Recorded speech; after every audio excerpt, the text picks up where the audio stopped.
Mas Bilal, ngopi ngapak? Ngobrol pintar, ngasih dampak.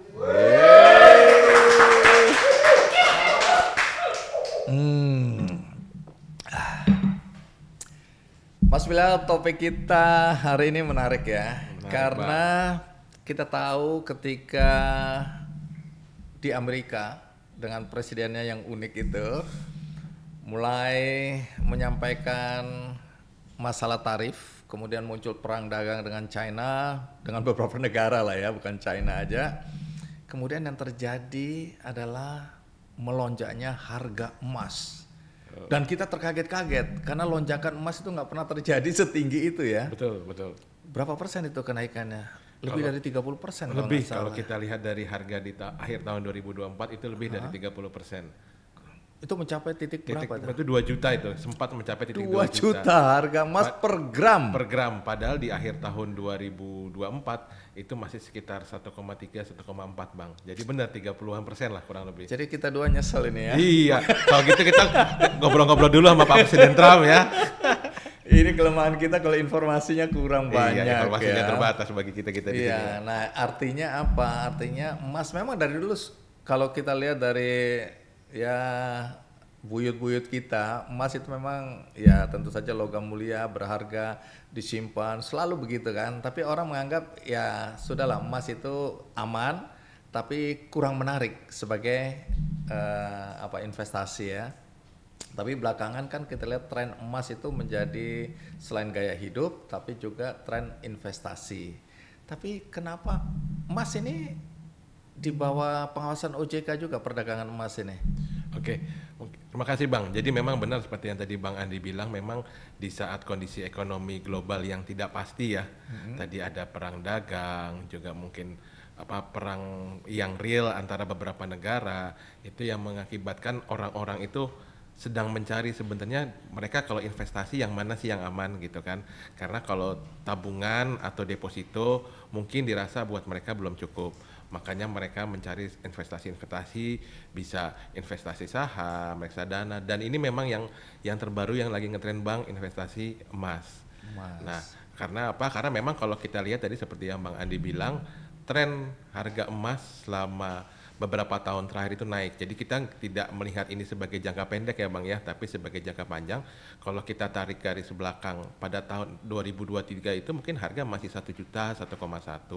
Di akhir tahun 2024 itu 1,4 kurang lebih. Nah di tahun 2025 itu ya itu tadi Bang, kalau kita tadi dapat informasinya seharusnya wah lumayan cuan juga ya Bang. Cuman ya sekali lagi jangan dilihat sebagai jangka pendek, jangka panjang, karena secara historikal kita dari kakek nenek kita pun atau orang tua kita pun juga melakukan investasi tapi dulu batangan. Nah dengan adanya perkembangan teknologi Bang, untuk membeli emas itu sudah jauh lebih mudah.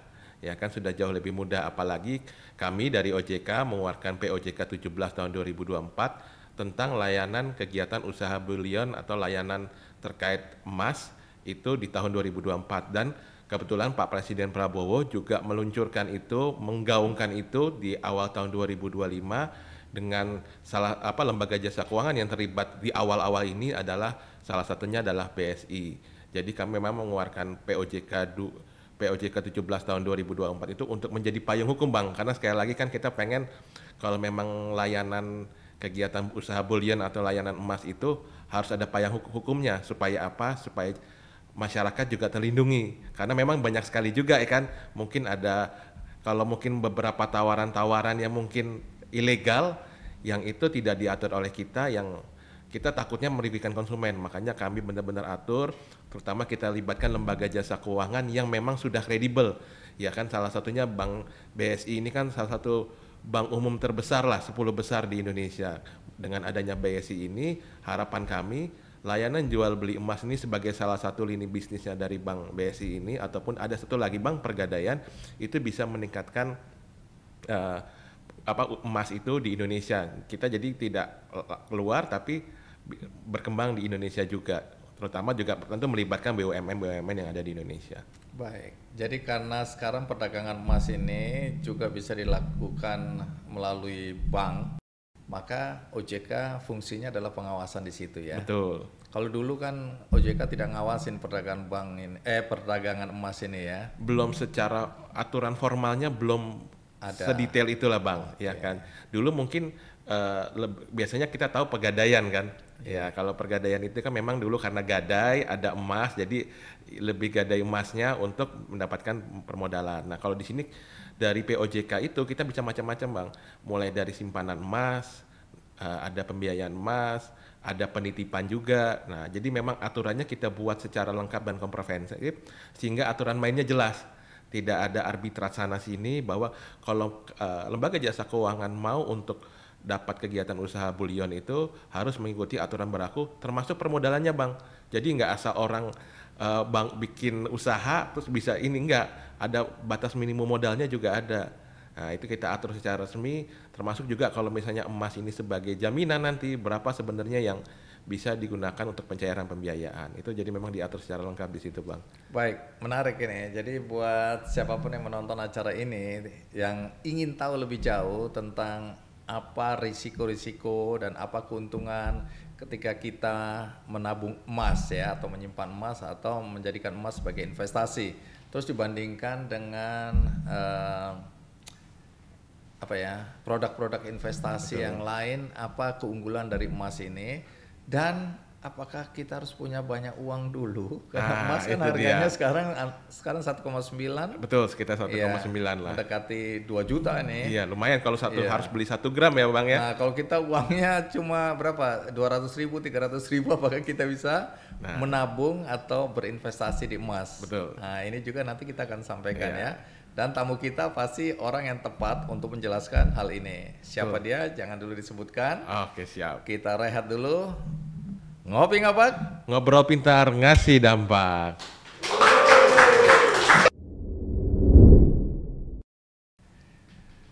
Mas Bilal, ngopi ngapak? Ngobrol pintar ngasih dampak. Akhirnya tamu yang kita tunggu sudah hadir. Mas Wasi Prasojo, area manajer dari BSI Purwokerto.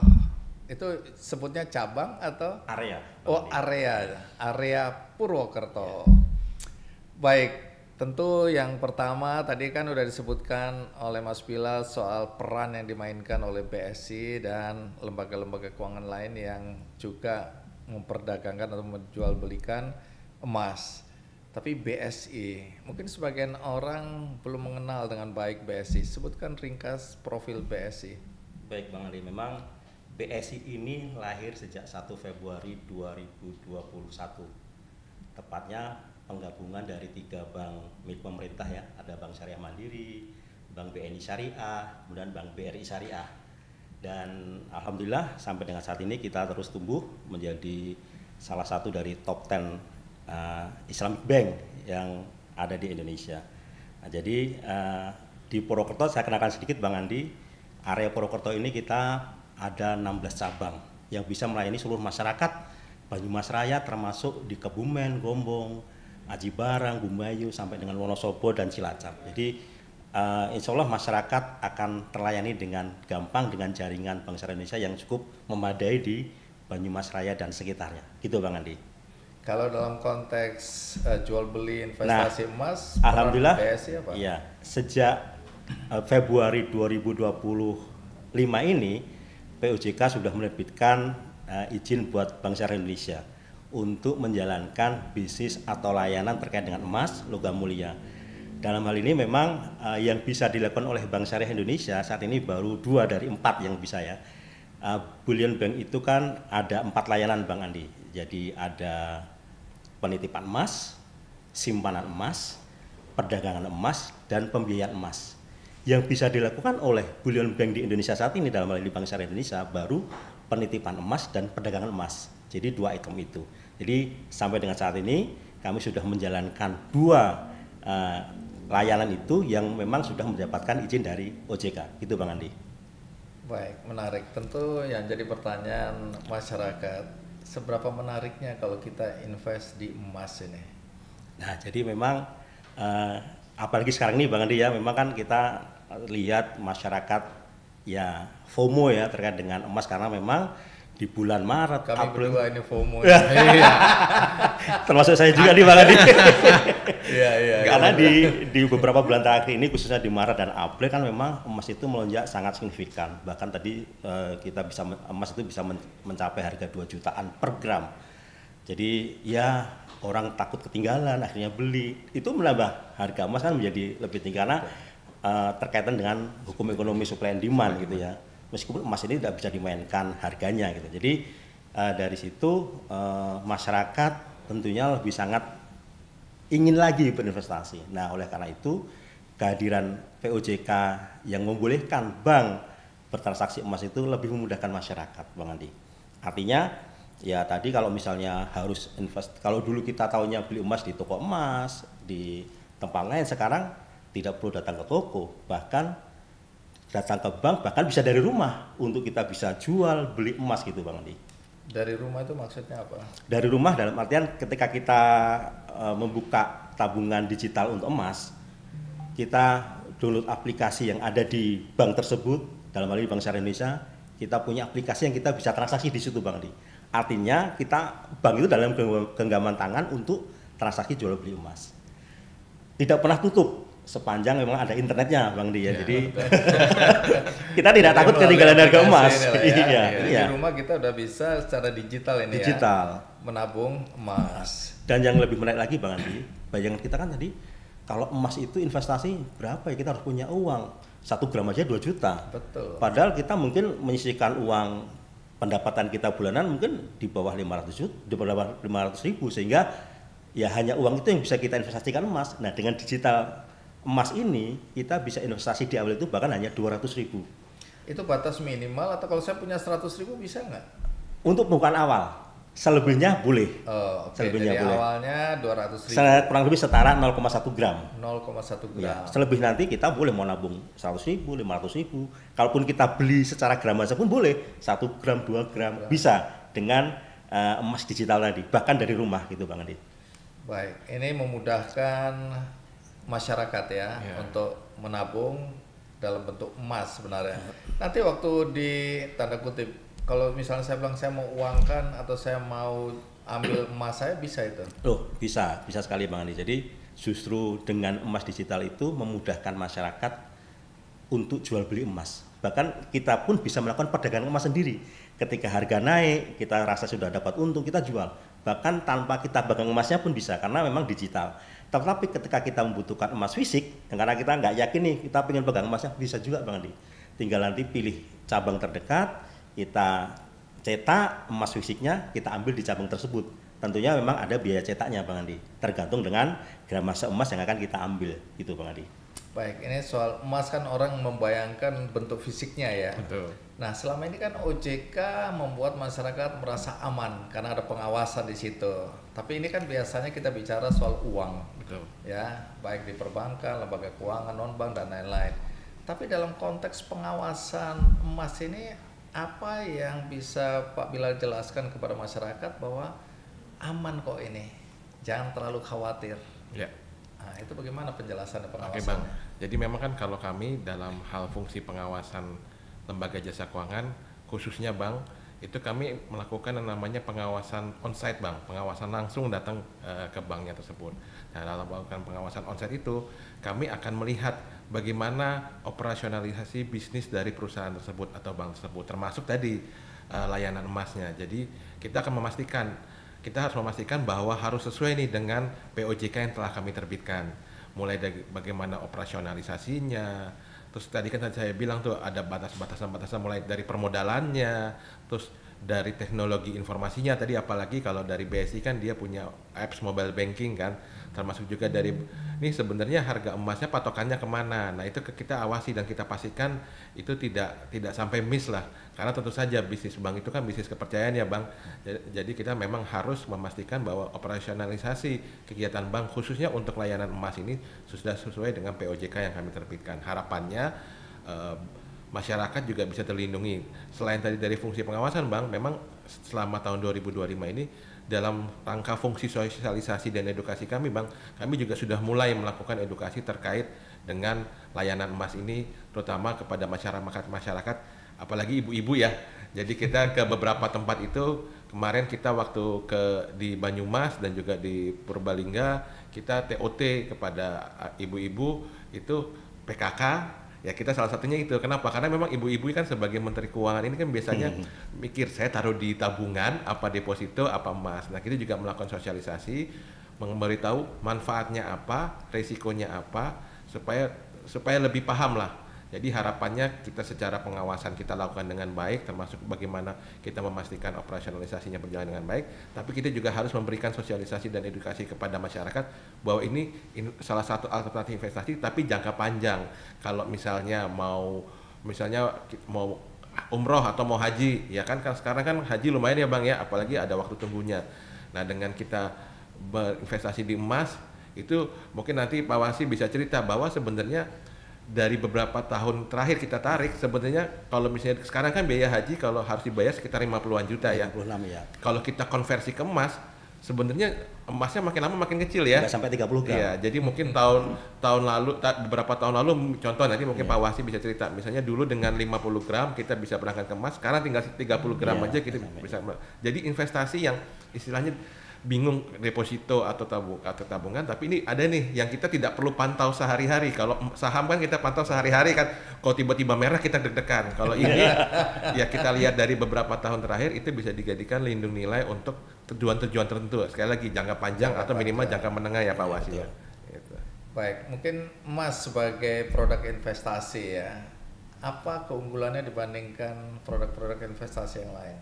Jadi benar yang disampaikan Pak Bilal tadi, Bang Andi. Jadi memang emas itu salah satu pilihan investasi yang lebih menarik dibandingkan dengan bentuk investasi lain. Salah satunya adalah kalau kita tarik ke belakang gitu ya, dalam 5 tahun ke belakang itu emas itu cenderung naik.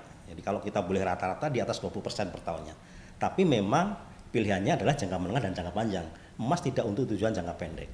Ya, jangka panjang itu artinya dia bisa melindungi nilai uang kita itu terhadap barang tertentu. Artinya kalau sekarang yang sering jadi contoh yang cukup klasik ya Bang Andi ya. Ya ini saya sampaikan aja biar masyarakat juga tahu. Zaman Rasulullah dulu, harga 1 domba itu senilai 1 dinar. 1 dinar itu bisa beli 1 domba. Nah, 1 dinar itu senilai 4,25 gram emas 22 karat. Nah, kalau kita jual sekarang 4,25 gram emas 22 karat itu senilai 7,3 7,5. Kalau kita belikan domba bisa dapat yang paling bagus, bahkan nggak sampai gitu kan. Artinya dari ribuan tahun kita masih punya nilai yang sama terhadap emas dengan berat tertentu. Nah tadi Pak Bila mencontohkan haji pun demikian. Kalau kita tarik tahun 2020 Bang Andi, BPIH itu biaya haji itu sekitar 31 jutaan. Itu kalau kita konversi ke emas hampir 50 gram pada saat itu. Nah kalau kita sekarang tahun 2025 BPIH itu sekitar 50-56 juta. Kalau kita konversi ke emas itu hanya 29 gram. Artinya kalau dibilang BPIH naik, emasnya meningkat. Iya, BPIH naik enggak. Lebih cepat daripada harga untuk naik. Iya, jadi artinya ya emas cocok untuk sebagai salah satu pilihan investasi. Kemudian juga kalau kita tarik data selama ini, harga emas itu secara rata-rata selalu bisa mengalahkan inflasi. Karena tadi kan persentase kenaikannya sekitar 20 lebih gitu kan. Investasi kita nggak sampai angka itu kan Bang Andi. Jadi ya makanya itu emas menjadi salah satu pilihan investasi yang menarik ya karena itu tadi bisa mengamankan aset kita. Artinya melindungi nilai aset kita atau dalam bahasa agak beratnya hedging gitu Bang Andi. Baik. Nah, kalau kita lihat dalam perkembangan tadi kan biasanya emas transaksinya itu fisik ya. Kemudian sekarang di era teknologi, ini kan intervensi teknologi, maka BSI bisa menjual emas secara digital. Artinya fisiknya nggak langsung kita terima, tapi kita tahu bahwa kita punya simpanan berapa gram emas di BSI kan. Betul. Bisa dikonversi nanti dengan betul-betul emas nggak? Iya, jadi BSI ini memang menjual emas itu syaratnya harus punya barang Bang Andi. Itu aturan syariahnya seperti itu. Kita nggak boleh menjual ketika kita tidak punya barang. Artinya ketika BSI menjual emas melalui digital, sudah pasti kita punya DPS, barangnya ada karena memang kita kantor pusat kita bekerja sama dengan Antam Pusat untuk pengadaan emas itu. Jadi artinya kita tidak perlu khawatir bahwa kita beli emas di BSI nggak ada barangnya. Buktinya apa? Buktinya ketika kita mau cetak fisik bisa, dan nanti tinggal pilih cabangnya, datang ke cabang terdekat, kita ambil di situ. Artinya ya memang secara jual beli legal karena bank punya barangnya, secara akad syariah pun terpenuhi. Bank menjual barang yang memang dia punya, gitu Bang Andi. Baik, ini kan bisa aja saya hari ini tahu bahwa saya punya 1 kilo emas ini udah di BSI. Iya. Ini 1 kilo loh ya. Iya. Dan tiba-tiba saya membutuhkan dan saya mau ambil semua 1 kilo itu. BSI sanggup? Bisa. Tentunya memang tabungan digital tadi, emas digital tadi, kita harus pilih untuk penarikan secara fisik di cabang terdekat, gitu Bang Andi. Artinya secara harian kita bisa pantau emas kita di Beyond, aplikasi Beyond ya, berapa gram kita punya di situ, berapa konversi secara rupiah. Kalau kita butuh pencetak, ya silahkan langsung bisa pilih cabang terdekat. Tentunya pasti ada batasan berat untuk bisa ditarik ya, artinya mungkin 1 kilo dalam berapa kali penarikan, tapi barang itu ada di Bang Andi. Coba saya mewakili masyarakat ya. Saya ini sudah punya nih kira-kira 100 gram di rumah nih, dalam bentuk perhiasan atau mungkin ada campur-campur emas batangan lah ya. Tiba-tiba saya bilang, saya mau ke BSI ya, ke kantor BSI, terus saya setorkan emas itu dengan nilai hari itu, diterima atau tidak? Nah, jadi gini, kembali lagi ke tadi ya Bang Andi ya, Pak Bilal ya, izin OJK yang boleh untuk bank itu adalah baru titipan dan perdagangan. Kalau fisik bisa dimasukkan ke bank tadi dalam bentuk gade Bang Andi, tidak menjual. Jadi kan Bang Andi punya emas baik perhiasan ataupun titip. Titip itu dalam artian nanti ya kita ada pembiayaannya yang boleh Bang Andi ambil, misalnya harga emasnya misalnya 100 juta. Bang Andi cukup ambil 5 juta atau 10 juta boleh. Artinya kita titip, memang itu sifat titip, kalau di kita namanya gade. Bang Andi. Kalau Bang Andi mau menjual memang belum bisa. Saat ini kita belum boleh menerima itu. Ya, menjual pun kita baru hanya emas antam sama BSI Gold. BSI Gold itu produk dari salah satu perusahaan harta dinata. Jadi itu baru itu Bang Andi. Kalau kita beli emas fisik dari nasabah memang kita secara izin belum boleh. Itu Bang Andi. Kalau gade boleh. Gitu. Nah, ini menarik gade. Nah, ini untuk mengedukasi masyarakat ini, Mas Bilal. Bisa dijelasin secara sederhana perbedaan antara BSI, gade dan antam misalnya. Dalam konteks kalau kita mau investasi emas. Ya, kalau pertama dari sisi bisnisnya dulu ya Bang ya. Kalau tadi kan seperti yang dibilangkan oleh Pak Wasi kan, kalau untuk BSI memang baru dari titip emas dan juga simpanan penjualan trading emas ya, trading emas. Nah, kalau Pegadaian memang perusahaan pembiayaan memang ada lini bisnis gade sudah dari zaman dulu. Tapi sebenarnya bedanya kalau gade itu kan biasanya untuk pembiayaan ya Bang ya. Dimana nanti kalau untuk gade itu pembiayaan dengan agunan emas. Biasanya nanti ada nominalnya tuh Bang. Kalau misalnya emasnya nominalnya 3 juta gitu kan, nanti dia bisa ngambil mungkin 70% atau 80% dari nilai emasnya situ.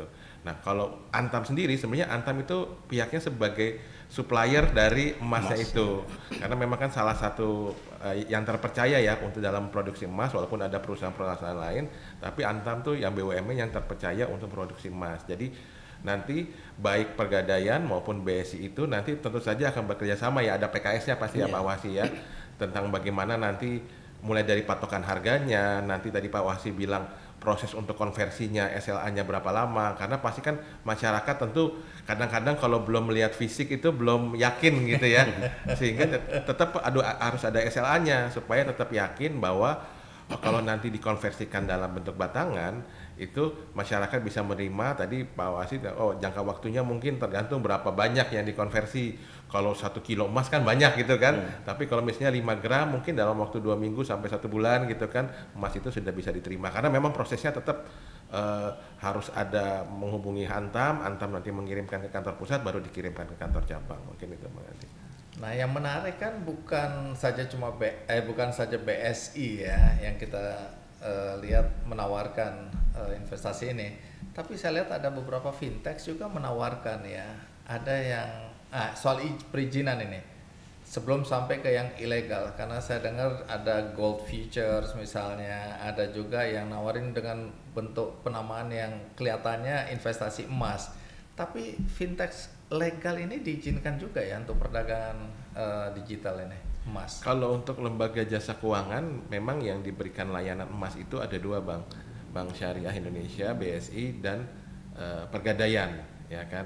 Nah, kalau yang di luar itu kalau dari kami sih, kalau di lembaga jasa keuangan kami hanya mengeluarkan dua itu, Bang, gitu kan. Kalau di luar itu kita belum bisa memverifikasi ya, dalam arti karena kan banyak sekali fintech yang ada sekarang ini, ya kan, yang mungkin ada kerjasama langsung mungkin dengan Antam yang nanti itu dalam hal mungkin perantara kali ya. Kalau saya lihatnya itu lebih sebagai perantara gitu. Jadi mungkin untuk menjual emas, untuk membeli emas itu bisa melalui ini. Tapi kalau untuk layanan emasnya sendiri, mulai dari kan tadi mau beli emas, kalau tadi Pak Wasi bilang nggak perlu harus 1 gram, bisa perlahan-lahan 200.000 dulu, 200.000 selama mungkin beberapa bulan sehingga dapat 1 gram, itu bisa dilakukan oleh BSI maupun di Pegadaian.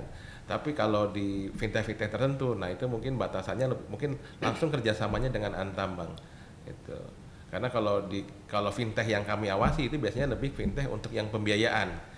Kayak kita kan punya fintech lending kan, kayak beberapa perusahaan peer-to-peer lending itu biasanya lebih untuk pembiayaan. Tapi kalau untuk langsung jual beli emas itu kan bukan merupakan lini bisnisnya ya, Bang ya. Jadi mungkin ada. Oke, jadi harus dibedakan ya, karena di beberapa aplikasi kan tanda kutip ada transaksi jual beli emas gitu ya. Itu jual beli ya, bukan konteksnya seperti investasi seperti yang dilakukan oleh BSI gitu ya. Iya, memang kalau kita lihat ya, memang beberapa terutama juga ada beberapa penawaran ya, pengalaman tadi kita mungkin langsung tadi Bang Andi menuju ke yang ilegal gitu kan. Karena memang ada beberapa saat ini memang karena mungkin maraknya emas itu ya kan, jadi mungkin ada beberapa perusahaan yang menawarkan investasi emas, mungkin futures atau apa yang memang tidak di bawah kewenangan kita. Itu biasanya lebih ke yang berjangka, komoditi berjangka. Nah, itu artinya aman atau tidak aman? Kalau dari kami sih, kami belum bisa menilai ya Bang, aman atau tidak aman. Tapi yang kami bisa pastikan, kalaupun nanti itu memang terindikasi ilegal, kita kan punya satgas pasti, Bang. Ya kan, satgas pasti itu yang nanti kita lihat apakah ini lembaga tertentu, karena kita nggak bilang lembaga jasa keuangan. Kalau lembaga jasa keuangan kan kayak bank atau Pegadaian, misalnya lembaga tertentu mencoba menawarkan produk mereka, mungkin investasi emas atau trading emas, itu sebenarnya sesuai nggak operasionalisasinya. Biasanya kita koordinasi Bang dengan Bapepti. Biasanya kan kalau untuk komoditas itu kan biasanya ke Bapepti. Nah ini dia terdaftar nggak di Bapepti, ya kan? Maka kayak kemarin saya bilang Bang Andi, ya 2L, legal dan logis gitu kan. Legal nggak nih, ya kan? Bener nggak nih terdaftar di Bapepti? Karena mungkin ada beberapa perusahaan yang mungkin dia menjanjikan keuntungan jangka pendek tinggi sekali, ya kan, MLM ya, gitu ya. seperti itu Bang. Padahal sebenarnya satu tidak terdaftar, kedua kita nggak tahu patokannya nanti harga emasnya benar apa enggak. Jangan sampai nanti sebenarnya webnya yang digunakan untuk trading emasnya itu harganya dummy atau apa, itu kan bahaya juga Bang. Itu yang memang trading yang saat ini banyak, mungkin kalau kita ngelihat ada yang ilegal itu banyak, itu dia mungkin seakan-akan itu trading padahal sebenarnya harganya itu dummy, bukan harga yang ngeling ke mungkin bursa emas yang di Amerika atau seperti apa. Nah itu yang mungkin memang kita harus verifikasi Bang. Saya nggak bisa bilang aman atau tidak aman gitu kan. Mungkin ada yang terdaftar di Bapepti dan tentu saja Bapepti tentu akan melakukan pengawasan. Tapi kalau kami dari sisi OJK, kita akan melakukan pengawasan terhadap lembaga jasa keuangan yang melakukan kegiatan bisnis layanan emas, salah satunya BSI dan Pegadaian. Baik, kembali ke BSI ini ya. Ini saya selalu mewakili cara berpikir masyarakat lah, mudah-mudahan ini mewakili ya keingintahuan. Kan mereka merasa bahwa kalau investasi itu seperti saham, jadi harga fluktuatif, tergantung pada isu-isu sensitif, tergantung pada fundamental perusahaannya dan seterusnya. Jadi harga itu bisa bergerak liar. Kalau emas ini, kalau saya di BSI ini, apakah beda harganya dengan di tempat-tempat yang lain? Dan patokan apa yang dipakai oleh BSI untuk harga emas itu? Oke, jadi Bang Andi, memang emas itu kan fluktuasi ya, artinya fluktuatif, artinya ya hari ini bisa naik, besok turun, besoknya lagi naik. Tapi kalau kita ambil horizon agak panjang, misalnya 5 tahun, itu trennya naik. Memang dia berfluktuasi, turun naik, tapi kalau kita tarik garis lurus dia akan naik. Terus dalam naik, jangka bahkan kalau kita tarik 25 tahun 2000 lah ya, itu harga emas masih nggak sampai 100.000 per gramnya. Ya kan? Sekarang udah hampir 2 juta. Memang kalau kita ambil jangka pendek ya kita tidak bisa memastikan emas akan naik gitu kan. Tapi kalau jangka menengah dan panjang, tren selama ini selalu begitu naik gitu. Artinya itu bisa kita pegang. Jadi artinya ini menjadi pegangan juga buat masyarakat yang ingin investasi emas. Jangan emas itu dijadikan spekulasi jangka pendek. Karena kita tidak tahu harga besok. Nanti sore pun kita tidak tahu, bisa saja berubah. Tapi tren selama ini jangka waktu menengah dan panjang, tren harga emas selalu naik. Dan sedikit menyampaikan lagi ya Bang Andi ya. Jadi memang BSI ini kan tadi ya dua fungsi tadi, penitipan dan perdagangan tadi itu kita produknya itu ada 2 juga Bang Andi. Ada tadi kalau Bang Andi mau jual ke bank kan nggak bisa, bisanya gade. Artinya nasabah punya emas, butuh dana, digade ke bank syariah. Bisa. Atau mau beli, karena kita pengen investasi masih beli. Bisa beli di BSI secara fisik dengan cara, memang belum boleh beli tunai Bang Andi. Belinya boleh dicicil dengan cicil emas, itu emas fisik nanti. Atau menabung emas, yaitu digital, yang tadi tidak harus dalam jumlah besar, cukup 200.000 sudah bisa buka, sudah bisa mulai membeli emas. Jadi kepada masyarakat memang tidak untuk tujuan jangka pendek ya Bapak Ibu sekalian. Jadi memang emas itu jangka menengah dan jangka panjang untuk melindungi aset kita biar tidak turun karena inflasi. Itu Bang Andi kira-kira.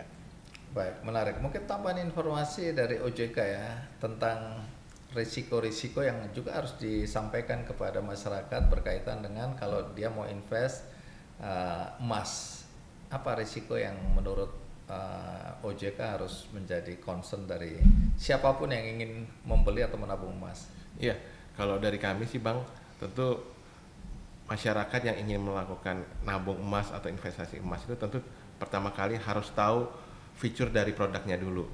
Dalam arti apa itu misalnya? Misalnya cara-cara proses untuk pembelian emasnya seperti apa sih? Karena kan kalau tadi dibilang oleh Pak Wasi, awalnya kan buka dulu tabungan di bank atau di minimal 200 tadi ya, BSI ya. Setelah itu baru mendownload aplikasinya dan akhirnya melakukan itu harus tahu dulu tuh proses-prosesnya. Ya kan, karena kan selama ini kadang-kadang pengen beli emas tapi proses-prosesnya langkah-langkahnya pengennya cepat aja lah Bang. Jadi harus diketahui dulu proses-prosesnya seperti apa. Terus kedua, memang harus mengetahui bahwa harga emas ini tuh naik turun. Jadi sudah harus tahu ada risikonya.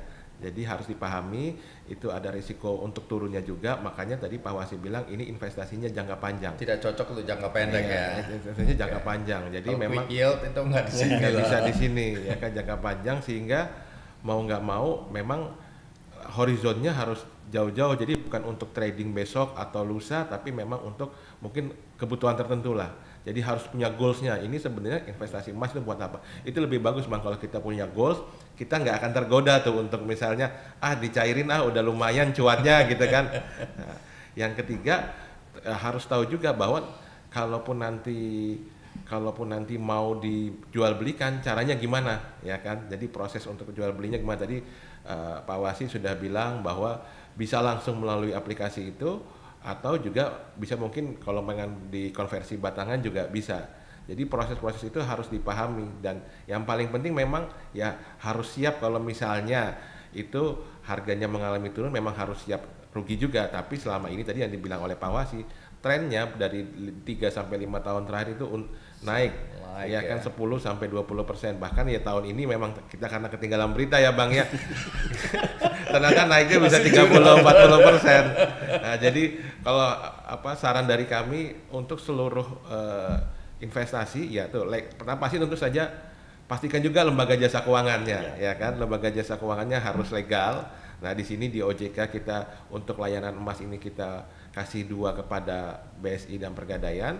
Kalau sudah legal, baru kita tahu prosesnya, kita tahu manfaatnya, dan kita tahu resikonya. Itu sih Bang yang. Tapi tadi kan Mas Bilal sebutkan bahwa diatur juga soal permodalan. Ya. Ini artinya ada bank-bank swasta diizinkan asal memenuhi semua kriteria atau standar tadi. Ya, nantinya akan, kalau memang berminat gitu kan bisa Bang. Jadi memang sudah ada standarnya, modalnya berapa, bank tier berapa itu sudah ada di POJK yang tadi saya sebutkan itu. Jadi kita nggak mau itu tadi meminimalisir resiko ya Bang ya. Kalau seluruh lembaga jasa keuangan kita bisa buka seluas-luasnya, kalau misalnya terjadi apa-apa kan kita nggak mau kan. Nah, mereka tuh harus punya modal tertentu sehingga kalau ada risiko modalnya itu bisa untuk minimalisir kerugian dari konsumennya. Jadi nggak bisa tuh kalau misalnya lembaga jasa keuangan yang modalnya terbatas terus terjun ke situ kan karena butuh investasi juga Bang. Jadi tadi investasi IT ya kan, terus juga bagaimana nanti pas emasnya, jual beli emasnya, pasti kan ada cadangannya istilahnya begitu ya. Kalau misalnya nanti tiba-tiba masyarakat butuh kan, kalau misalnya tadi kan butuh waktu tuh Bang 2 minggu, 1 bulan. Kalau tiba-tiba seluruh nasabah misalnya mencairkan kan berarti sebenarnya harus sudah ada istilahnya cadangan yang dimiliki oleh BSI. Nah, itu kalau untuk cadangan itu kan tidak bisa punya modal yang kecil, harus ada modal makanya memang kita memilih memang yang sudah lumayan cukup kuat lah kan. Kalau BSI dan Pegadaian itu kan secara permodalan, secara aset juga sudah cukup lumayan besar lah. Tapi harapan kami sih sebenarnya nanti kalaupun misalnya nanti ada lembaga jasa keuangan yang masuk, itu kan sebenarnya lebih memperkaya channelnya gitu kan. Jadi masyarakat bisa punya memiliki alternatif ya kan. Ya mungkin yang banknya yang dekat dengan wilayah masyarakat itu adalah bank itu kebetulan dia punya layanan usaha itu, ya itu lebih supaya untuk berkembang aja industrinya. Tapi yang penting dilihat dulu Bang udah terdaftar belum di OJK dan memang sudah diberikan izin oleh OJK belum ini lembaga jasa keuangan ini. Kalau kita mau tahu bank-bank mana, atau kebetulan sekarang cuma ada 2 lembaga ya, terus kemudian mana yang ilegal yang tidak terdaftar, itu ada OJK informasinya?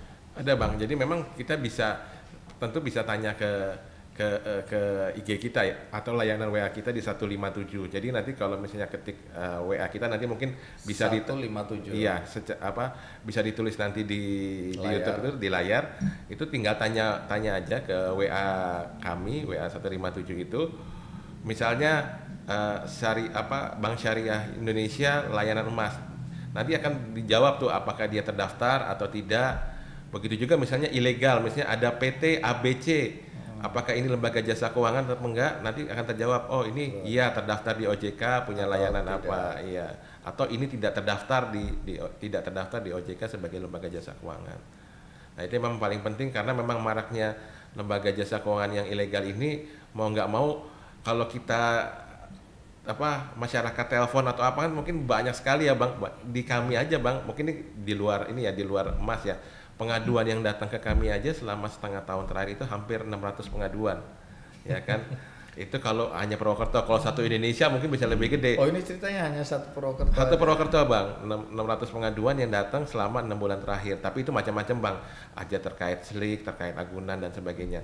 Nah kalau misalnya satu Indonesia kita termasuk juga pertanyaan-pertanyaan yang tadi itu, pertanyaan apakah ini ilegal atau tidak dan sebagainya, kita kan harus tetap melayani ya Bang ya, kalau ada pengaduan-pengaduan itu. Nah makanya kami mempunyai layanan tadi kayak chatbot itu yang memang sudah ada database-nya lah, karena kan sekarang teknologinya cukup tinggi, jadi dengan kita sebut nama misalnya PTA atau PTB, oh ini terdaftar atau tidak terdaftar, langsung keluar. Tapi menarik ini, mungkin satu hari topik kita adalah menjawab pertanyaan seluruh warga Purwokerto atau Banyumas. Bisa juga. Nah, pertanyaan-pertanyaan kita pilih tentu, apa yang kan biasanya ada satu kasus yang nanya 20 misalnya, kita akan pilih. Nah, OJK menjawab ya. Ingat ini teman-teman. Jadi bagi sedulur yang punya masalah yang berkaitan dengan lembaga keuangan ya, itu nanti coba tanyakan. Nanti kami akan menjawab. Jadi ada sesi OJK menjawab ya. Siap. Seru juga tuh Bang. Ya. Seru juga. Jadi kita juga menjawab pertanyaan-pertanyaan dari masyarakat dengan kasus-kasus mereka ya. Betul, yang kita anggap banyak terjadi di masyarakat. Ya. Baik yang berkaitan dengan kriminal maupun mungkin pertanyaan-pertanyaan yang tidak ada urusan dengan kriminal tapi mereka ingin tahu. Betul. Nah, terakhir ini, pertama jelaskan kembali, simpulkan untuk investasi emas ini dalam konteks investasi atau menabung emas di BSI ini cocok untuk masyarakat yang membutuhkan apa gitu ya. Terus kemudian produknya ini namanya apa, Dan ketika ini kan kita bicara banyak juga penipuan-penipuan emas palsu ya. Ah, itu juga, Nah, Bang. ini bagaimana BSI menjawab ya tiga pertanyaan ini. Monggo. Oke, ini sekaligus menjawab Bang Andi ya, tips buat masyarakat ya, Ya. yang ingin berinvestasi emas. Jadi kalau saran saya, investasi mulailah dari sekarang ya, jangan nunggu besok, jangan nunggu harga emas turun, kan nggak akan pernah turun, pasti akan naik lagi gitu. Jadi mulai dari sekarang. Kemudian pilihlah lembaga keuangan, atau kalau misalnya pilih toko emas, silahkan pilih toko emas yang dipercaya. Lebih aman lagi di lembaga keuangan yang dalam pengawasan OJK yang sudah mendapat izin pemerintah. Kemudian kalau tidak punya uang banyak, bisa dengan cara dicicil ya. Jadi sekaligus kita menjelaskan produk Bank Syariah Indonesia juga, Bang Andi. Kita punya 2 produk untuk investasi emas, yaitu pembelian emas dengan cara dicicil. Ketika kita ingin investasi emas tapi tidak punya uang cash, ya kan? Tapi ketika kita ingin investasi emas dan punya uang cash, bisa pilih emas digital atau tabungan emas Bank Syariah Indonesia. Nama produknya apa? Tabungan emas, tabungan emas Bank Syariah Indonesia. Ya, Oke. itu yang bisa di-download di super apps-nya Bank Syariah Indonesia, Bang Andi. Beyond, ya, jadi bisa di situ, nanti bisa jual beli emas di situ, harganya update. Ya, jadi ketika kita butuh, kita bisa jual di situ. Ketika kita ingin melambung, bisa beli di situ. Dan investasi emas ketika kita punya uang tapi itu kebutuhan jangka pendek, jangan digunakan untuk membeli emas, Bapak Ibu sekalian, atau para sedulur ya. Jadi memang bukan untuk jangka pendek. Misalnya kita punya uang nih, punya uang lebih tapi untuk cadangan biaya sekolah anak kita tahun ini, ya jangan dibelikan emas karena itu berbahaya, karena dalam jangka pendek bisa jadi emas turun gitu ya. Kan berfluktuatif. Jadi kalau memang ingin emas tapi uangnya terbatas, silakan datang ke Bank Syariah Indonesia dengan cara dicicil. Jadi jangka waktu berapa lama itu yang ideal? Idealnya sih Minimal. di atas 3 tahun, Bang Di Andi. atas 3 3 tahun. 5 tahun lebih aman ya, 5 tahun lebih aman. Tapi kalau misalnya dalam waktu setahun kita hanya punya uang tapi buat cadangan anak kita sekolah atau nanti biaya rumah sakit, ya jangan. Karena FOMO, takut ketinggalan, terus kita gelap mata, punya uang sedikit, berbahaya itu. Jadi mending kalau memang seperti itu, beli datang ke bank dengan cicil emas. Tapi kalau misalnya kita punya uang, pingin nggak mencicil, ya bener nabung. Nggak harus banyak-banyak, cukup 200.000 sudah bisa mulai menabung emas, gitu Bang Andi ya. Tapi kalau misalnya punya uang 1 juta, lebih bagus itu. Jadi, dan jangan nunda-nunda Bapak Ibu sekalian atau para sedulur, mulailah dari sekarang. Karena kita tidak akan ketinggal lagi gitu harga emas. Itu Bang Andi, saya kira tipsnya. Baik. Apapun juga cerita BSI ini sebagai bank itu kan pelopor ya, leader ya saat ini yang duluan, apalagi ada syariahnya. Nah, kalau kita bicara bank syariah dan bank umum ini apa manfaatnya, apa bedanya ketika kita mau bicara menabung emas? Oke, ini menarik nih. Jadi tadi mungkin kaitannya sama dengan Pak Bila tadi ya, yang terkait dengan ya tadi apa fintech emas. Kalau di bank syariah itu Bang Andi, yang jelas ketika saya sampaikan tadi, ketika kita menjual barang, kita harus punya barangnya. Artinya ketika kita masyarakat nabung beli emas di Bank Syariah Indonesia, barang itu ada gitu, bukan hanya catatan kosong gitu. Artinya barangnya ada. Karena kalau tidak ada tidak boleh. Kemudian kalau kita cicil emas itu juga kita punya Dewan Pengawas Syariah yang sudah membolehkan produk itu dijual kepada masyarakat. Ya kan Bang Andi kan? Cicil emas itu kita sama dengan membeli masa depan dengan harga sekarang. Ya kan, misalnya kita beli emas angsuran 5 tahun. Taruhlah harga emas tahun naik 20%, 5 tahun naik 100%. Tapi kita bayar dengan harga sekarang dengan tambahan margin yang tidak sebesar itu. Tambahan marginnya kurang lebih kalau kita konversi sekitar 1% per bulannya Bang Andi. Tidak sebanding dengan kenaikan harga emas dalam jangka waktu 5 tahun. Makanya tag kita membeli masa depan dengan harga sekarang. Membeli emas 5 tahun yang akan datang dengan harga emas sekarang, begitu Bang Andi. Cicil emas. Jadi ada 2 tip itu para sedulur. Jadi kalau ingin punya emas, ingin investasi emas tapi tidak punya uang atau uangnya terbatas, silakan datang ke Bank Syariah Indonesia dengan cara cicil emas. Tapi kalau punya uang, silakan buka tabungan emas melalui aplikasi Beyond Bank Syariah Indonesia. Bisa Bapak Ibu bertransaksi dalam waktu 24 jam dalam 1 hari. Tidak tidur Bang Andi. Gitu Bang Andi kira-kira. Sorry, ada 2 pertanyaan yang saya lupa untuk kita lanjutkan. Jadi kalau kita menabung emas, kita waktu mau ngambil atau mau jual, kita nggak perlu barangnya, kita bisa transaksi. Betul. Jadi saya mau jual emas saya, Betul. itu kan nggak harus lihat emasnya kemudian dikembalikan gitu. Betul, Ya. iya. Atau orang mau beli, Ya. itu bagaimana? Atau saya jual lah. Jadi gini, kalau di Beyond, aplikasi Beyond tabungan emas, penjual dan pembeli itu adalah pembelinya adalah nasabah pemilik rekening, pembelinya adalah bank, jadi tidak dijual kepada orang lain Bang Andi. Tapi kalau transfer bisa, transfer tabungan emas bisa ke orang lain, tapi kalau jual belinya hanya kepada bank. Dan itu bisa dilakukan tanpa fisik, artinya kita punya tabungan emas 100 gram, wah saya butuh uang nih mau saya jual 5 gram, bisa langsung di situ Bang Andi. Uangnya langsung masuk ke rekening Bang Andi yang ada di sini juga. Tidak menunggu waktu ganti hari, ganti jam pada waktu yang bersamaan, real time. Dengan harga di saat itu yang berlaku. Ya kan harga ini diupdate terus Bang Andi. Artinya harga jual memang ada margin antara jual dan beli ya. Tapi itu worth it lah, dia tidak terlalu signifikan marginnya. Artinya masyarakat masih untung ketika memang naiknya. Kalau sekarang ini beda harga jual dan beli sekitar 90 ribuan Bang Andi. Ya, ini kadang-kadang bukan soal margin keuntungannya, tapi kita lebih kepada liquidnya. Ya, jadi kalau saya butuh hari ini, saya bilang BSI aku mau jual 1 gram, 2 gram, itu langsung bahkan Bang Andi nggak perlu bilang BSI, cukup di kamar gini aja Bang Andi. Ya maksudnya BSI iya. Di kamar mandi bisa Bang Andi jualnya gitu. Yang udah datang ke bank jadi liquid ya. Sangat liquid. Terus kemudian apa keunggulan emas ini dibandingkan jenis-jenis tabungan yang lain? Oke, jadi kalau emas ini kan memang tadi ya jangka waktu menengah dan panjang kita sudah sama-sama dengan harga yang tahun lalu, beberapa tahun yang lalu, rekor tahun yang lalu itu kan sekitar 20 atau 25% per tahunnya kalau kita tarik jangka panjang. Nah, sementara kalau kita produk perbankan yang lain atau investasi yang lain yang mungkin sangat sedikit yang di bawah dia sama dengan investasi emas itu. Marginnya juga lebih tinggi. Iya.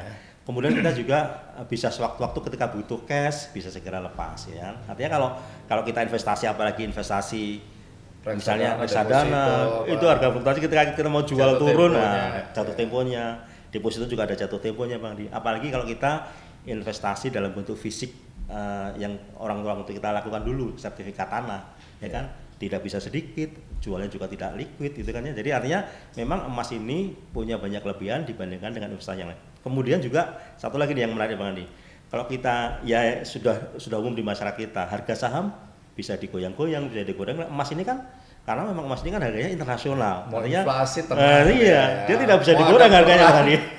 Perang dagang Amerika Cina dia tenang gitu. Malah kan melonjak kalau orang takut kan orang cari aman ya.